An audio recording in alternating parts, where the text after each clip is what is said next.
Assalamualaikum dan salam sejahtera. Kumpulan kami akan membentangkan kajian untuk melihat tahap kecenderungan keusahawanan digital di Politeknik Muka. Penyelia untuk projek kami adalah Encik Sofian bin Saud dan saya selaku Ketua Kumpulan Nur Afifah binti Ibrahim. Saya Nur Ain Sazani binti Nasir. Saya Nur Nasya Eliana binti Jiman. Kami akan membentangkan tentang kajian kami iaitu case study lah. Ini adalah pengenalan untuk projek kami iaitu tentang keusahawanan digital. Program keusahawanan digital merupakan salah satu inisiatif kerajaan bertujuan untuk menerapkan nilai dan ilmu keusahawanan digital kepada usahawan mikro, desa dan belia untuk menjana pendapatan, memasarkan produk dan meningkatkan jualan. Inisiatif ini dilaksanakan melalui pembelajaran dan latihan kurikulum keusahawanan digital yang diterapkan di TVET dan IPT serta kursus pendek yang dilaksanakan di lokasi tertentu di seluruh negara. Program keusahawanan digital ini diadakan dalam bentuk kursus secara hands-on menggunakan silibus yang dibangunkan oleh pihak MDEC bersama pemain-pemain industri dan ianya diiktiraf oleh Badan Akreditasi of World United Kingdom. Pernyataan masalah bagi projek kami ialah kita dapat lihat di sini dari segi beberapa faktor iaitu kefahaman serta kemahiran di kalangan peniaga-peniaga kecil. Kedua, kefahaman adalah berdasarkan tentang bagaimana mereka memahami dengan lebih mendalam tentang penjualan dan pembayaran secara atas talian seperti Boost, e-wallet, Touch and Go e-wallet, Sarawak Pay, GrabPay, Foodpanda dan sebagainya. Ketiga, kemahiran pula dapat dilihat berdasarkan kehendak ekonomi yang semakin besar. Ini kerana peniaga kecil ini tidak dapat bertahan lama dalam ekonomi sekarang tanpa kemahiran terutama dari segi kemahiran IT. Berdasarkan pernyataan masalah tadi akan wujudlah objektif kajian kami iaitu untuk mengenal pasti tahap kefahaman keusahawanan digital dalam kalangan peniaga kecil dan pelajar yang berniaga di Politeknik Muka. Kedua, kami dapat mengenal pasti tahap kemahiran keusahawanan digital dalam kalangan peniaga kecil dan pelajar yang berniaga di Politeknik Muka. Untuk skop kajian, kajian kami dijalankan di kawasan Politeknik Muka Sarawak sahaja. Yang melibatkan seramai 278 responden. Kajian ini tertumpu kepada kefahaman serta kemahiran tentang keusahawanan digital. Seterusnya saya akan membentangkan berkaitan dengan metodologi. Metodologi ini terbagi kepada 4 bahagian. Sebelum itu, metodologi merupakan satu set kaedah yang digunakan untuk menjalankan kajian ke atas satu subjek kajian yang tertentu. Oleh itu, bahagian ini akan membincangkan tentang reka bentuk kajian, kaedah pengumpulan data, instrumen kajian dan kaedah analisis data. Seterusnya adalah reka bentuk kajian. Penyediaan reka bentuk kajian dalam suatu penyelidikan adalah untuk mencari jawapan kepada persoalan-persoalan penyelidikan hingga 1973. Seterusnya adalah reka bentuk kajian akan membimbing pengkaji ke arah mendapatkan maklumat dan data berhubung dengan tujuan kajian dijalankan. Yang ketiga adalah kajian yang dijalankan ini adalah berbentuk deskriptif di mana reka bentuk kajian adalah berupa kajian tinjauan. Yang kedua adalah persampalan kajian. Populasi kajian ini melibatkan peniaga dan pelajar yang di dalam kawasan Politeknik Muka Sarawak. Seramai 278 responden yang dipilih sebagai sampel kajian berdasarkan jadual persampalan Kirchie and Morgan 1970. Jadual di tepi ini adalah jadual Kirchie and Morgan. Dan yang terakhir adalah kaedah analisis data.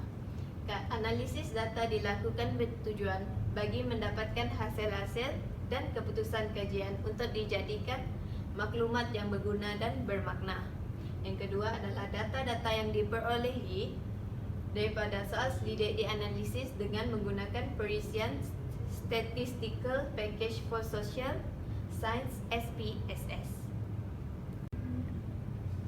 Okey, seterusnya saya akan bentangkan tentang hasil kajian menggunakan SPSS.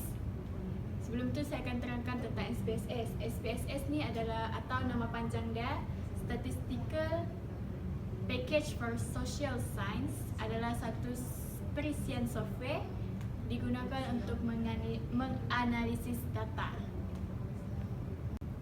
Seperti yang kita boleh nampak di sini, ini adalah data yang kami telah kumpulkan. First adalah jantina.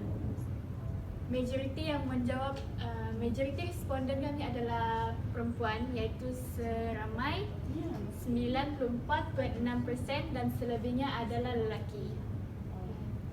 Selepas itu bangsa.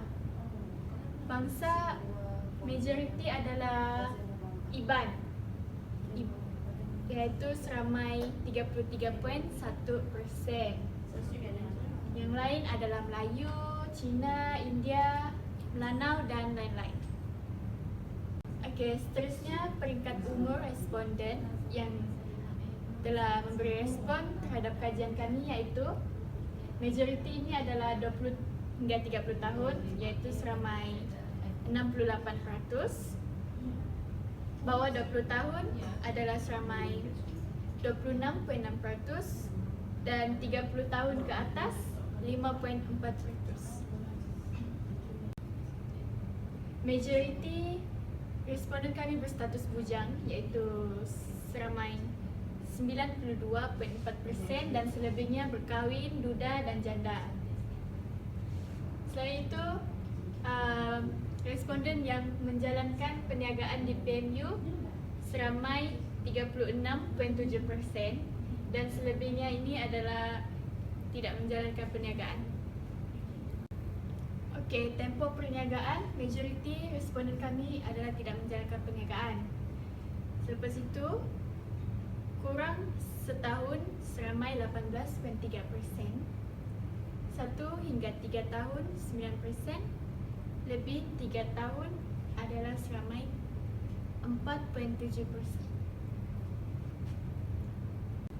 Okey, pendapatan sebulan untuk responden kami yang berniaga dalam PMU kebanyakan kurang daripada 1,000, iaitu 23.4%, dan majoriti responden kami ini tidak berniaga dalam PMU.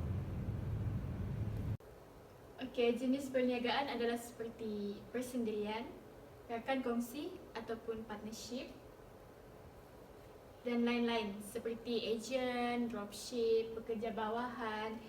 Ini adalah responden yang tidak menjalankan perniagaan di PMU. Yang ni adalah persendirian, iaitu seramai 27.7%, dan dua ni adalah partnership dan lain-lain. Untuk lokasi, terdiri di kantin, kafeteria, gerai kecil-kecilan, kansis iaitu untuk pelajar yang berniaga di dalam kansis. Jumlah purata untuk kantin adalah sebanyak 6.5%, dan yang majoriti ini adalah tidak berniaga dalam PMU. Yang terakhir adalah kesan dan kelebihan yang kami perolehi daripada hasil kajian kami. Yang pertama adalah mereka dapat meningkatkan kefahaman tentang keusahawanan digital yang mereka perolehi daripada sedikit penerangan daripada kami. Yang kedua adalah mereka dapat meningkatkan kemahiran dalam bidang keusahawanan digital seperti mengakses internet, membuat promosi atas talian dan sebagainya. Okey, itu sahaja dari kumpulan kami. Maaf atas segala kekurangan. Sekian, terima kasih.